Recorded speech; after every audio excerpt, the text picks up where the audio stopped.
So let's go back to the fundamentals. The new lower earn rates. So at the moment, the earn rates for crypto.com or CRO coin is actually lower than Bitcoin. And I really believe that the earn rate you get in the app is a good indicator to how much they value a coin and believe in its kind of um, short-term future. The reason for this is because if they're paying massive rates like they did in CRO before, i.e. 18% for a 3-month term, then they're paying you high interest rate and they're committing to paying that for 3 months.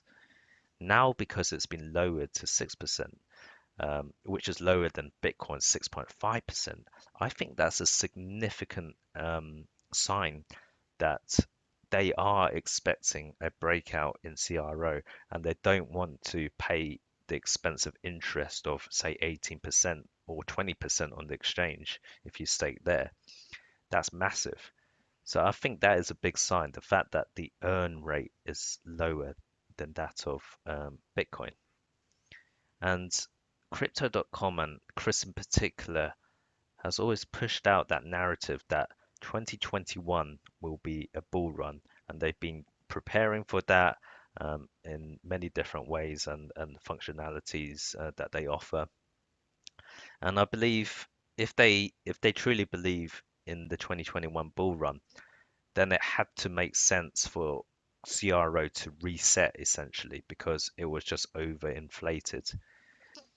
So we're past that phase where we retrace back to those levels of around 5.5 cent, and now we're starting to see a breakout.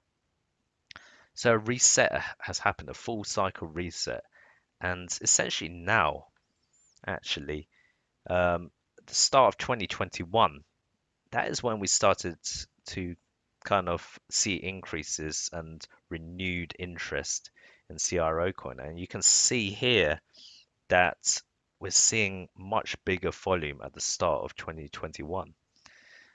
And that goes to show, I think, that the reset has been completed. We're very unlikely to see 5.5 cents again, and we should expect upside in the coming months. So we talked about the earn rates, we talked about the resets, and crypto.com are focusing on profitability, I think, this year. And the other thing is this week, the start of this week, a couple of days ago, they announced the new staking requirements for this Visa card. So what this means is essentially the staking requirement doubles. And with an increase in CRO price and the staking doubling, that really reduces the new volume going into the Visa cards, which you may think is a bad thing, but I don't think it's necessarily a bad thing because the ones that do take out the card in order to benefit from both cashback as well as the earn functionality, they are now more likely to be the ones that can afford it, the more wealthy individuals, perhaps the high net worth individuals, because essentially the staking requirement has doubled, and whoever can afford the highest tier card has to be, has to have a good bank account. Um, so those are the kind of clienteles I believe that they're aiming for now, the ones that have big money to afford those higher tier cards, whilst whilst the mass market will probably opt in for the lower tier cards, either the free one or the one above that. So that is a statement within itself, in that they can afford to not have massive numbers of new card holders by increasing the stake requirement of the card. It means that the card becomes more valuable to current card holders and therefore gives incentive for those card holders to keep on to their card because they're grandfathered in. And what this means is so long as you don't unstake your current stake, you still get the benefits. So it gives incentive for current card holders to keep hold of the card. So they won't really reduce in their customer base, but they will reduce in the rate in which they're gaining new customers, that's for sure. And finally, and last but not least, is the mainnet launch. On the same day, coincidentally, 18th of January 2021, on the same day as the increase in staking requirements for the Visa card, was also the mainnet dry run launch, which is basically a challenge or a prize that incentivizes people to try and test out the mainnet and report on any faults, and do various exercises to properly stress test it before the actual launch. And this period goes on for this dry run goes on for 1 month. So this time next month it should be done, and we should have a lot clearer vision on when mainnet will launch.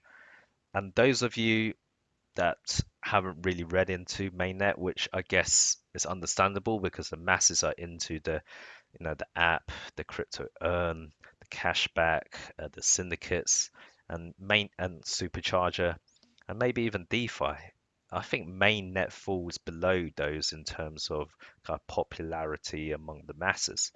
And mainnet is important to it is really important to understand because essentially crypto.com are building their own ecosystem, their own blockchain. Um, let's just say analogous to what Ethereum is, but obviously not at that scale. It basically allows them to settle transactions in a decentralized way and reward people who verify these transactions um, through transaction fees. And that's important because it allows for a decentralized financial ecosystem. And this is important leading on to the final step, which is mass adoption and merchants using crypto pay. So I'm sure you've been doing more online shopping in this period due to COVID. And I'm sure you've had so many times where you've had to enter your credit card number and then your address and then verification and then your security number in the back. Wouldn't it be so easy if you had a QR code, scan that, everything's paid for in one go? And that is where I think crypto.com will thrive out of all the other crypto companies. It's because they've got crypto pay, and there are already some merchants that started accepting it. And this allows merchants to accept crypto, but they can also accept crypto but have that instantaneously changed into fiat of their choice. That's massive. That's really massive because more and more money is going into crypto. People are holding their savings more in crypto now because of low interest rates, which means that people are more likely to, you know, appreciate in their value in their crypto holding and be able to spend some of that as a result on whatever they want to buy online. And this is where crypto.com fits in that their crypto pay and their mainnet and their own chain will allow for mass adoption. We don't know if this will happen significantly in 2021, but this mainnet is definitely a significant step towards that and allowing merchants to be able to accept cryptos and settle their transactions seamlessly and also miss out on those um, card fees. I think it's 2%, 2.5%, or wherever it is, that normal fiat payments at the moment through debit cards charge at merchants. So a lot to look out for. So just to end the video, the mainnet launch, something to keep an eye on and the progress on. We're seeing a breakout or breaking above significant levels recently.